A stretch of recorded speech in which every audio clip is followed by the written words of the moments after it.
Shalom, selamat pagi. Sebelum memulai aktivitas kita untuk hari ini, mari beri waktu bersyukur dan disapa oleh firman Tuhan. Tenangkan hati dan pikiran kita. Kasih karunia Tuhan Yesus Kristus dan kasih Allah Bapa dan persekutuan Roh Kudus menyertai kamu sekalian. Amin. Firman Tuhan hari ini, Selasa 10 November 2020, tertulis pada kitab Efesus pasal 4 ayat 32.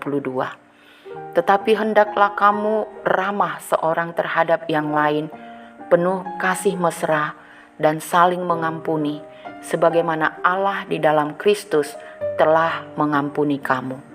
Dalam bahasa Batak, alai gabe nabasar mahamu samahamu, akka parasi roha, masih sesando samahamu, songon panesani debata di dosa muna di bagasan Kristus.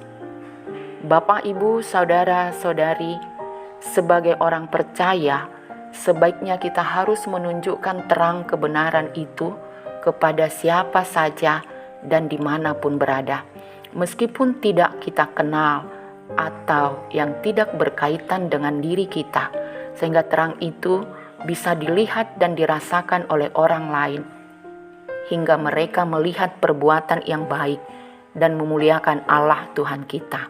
Tetapi kita terkadang tidak menyadarinya, malah menjadi batu sandungan bagi orang lain, karena masih cenderung hanya bagi orang-orang tertentu saja. Misalnya, setiap kita berjumpa dengan orang yang kita kenal, sedikitnya kita pasti beri senyum, tegur sapa, dan ngobrol, bahkan berkelakar dengannya. Kita berlaku ramah dan rasanya itu terjadi dengan spontan. Namun bagi orang lain yang belum kita kenal, pastilah enggan dan rasanya tertahan, sulit untuk ramah. Karena kalau kita ramah dengan mereka, bisa saja mereka menganggap kita SKSD, sok kenal, sok dekat. Pada nats ini, Rasul Paulus menjelaskan agar ramah kepada orang lain, bukan hanya kepada orang yang kita kenal atau orang yang berkaitan dengan diri kita.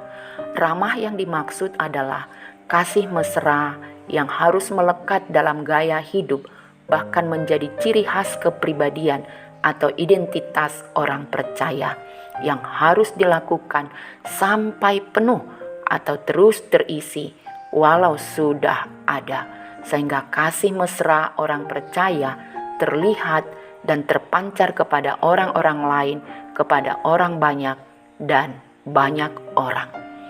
Rasul Paulus juga mengingatkan untuk saling mengampuni.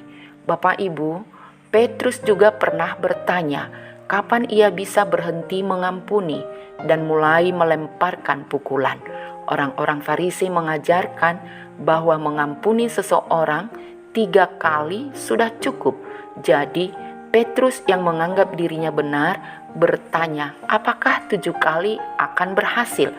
Tidak, jawab Yesus, bukan 7 kali, tetapi 70 kali 7 kali. Bisa kita baca pada Matius 18 ayat 22. Apakah itu berarti 490 kali? Tidak. Yesus menegaskan bahwa pengampunan kita seharusnya tidak ada batasnya dan tidak pernah berakhir.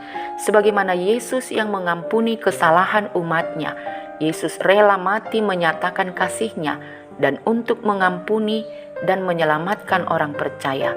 Maka demikian kita untuk mengampuni orang yang bersalah kepada kita juga doa yang diajarkan Yesus, dan ampunilah kami akan kesalahan kami seperti kami juga telah mengampuni orang yang bersalah kepada kami. Tuhan telah mengampuni kita untuk kesalahan yang jauh lebih banyak daripada yang dilakukan siapapun terhadap kita. Kita tidak punya hak untuk menahan pengampunan, apalagi bila tidak mengampuni orang lain yang bersalah kepada kita. Kita harus mengampuni, dan Tuhan telah terlebih dahulu mengampuni kita. Maka maafkanlah orang lain.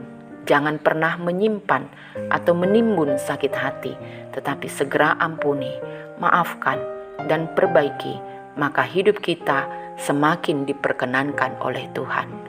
Amin. Kita berdoa. Pujian, syukur, dan hormat bagimu saja Bapa. Engkau begitu setia menjaga dan merawat kehidupan kami. Engkau izinkan kami memperoleh berkat baru di hari ini. Kami sambut dengan sukacita. Terlebih firman-Mu yang mengingatkan kami untuk menjadi orang yang penuh kasih dan suka mengampuni, sehingga hidup kami semakin Engkau perkenankan. Bapa, tolong berkati Bapak Ibu, orang tua kami, anak-anak kami, mantu dan cucu yang telah Engkau anugerahkan. Tolong wujudkan harapan dan setiap doa yang kami naikkan. Tolong sembuhkan yang sakit, baik yang dirawat di rumah maupun yang dirawat di rumah sakit. Kuatkan yang sedang bergumul, hibur yang berduka, dan berkati pekerjaan kami dengan murah rezeki. Kasihani kami Bapa, dan sertailah kami senantiasa. Ampunilah salah dosa pelanggaran kami, supaya kami layak menerima berkat-berkat yang akan Tuhan tambahkan. Dalam nama Yesus Kristus kami berdoa. Amin. Semangat pagi, selamat beraktivitas. Tuhan memberkati. Horas.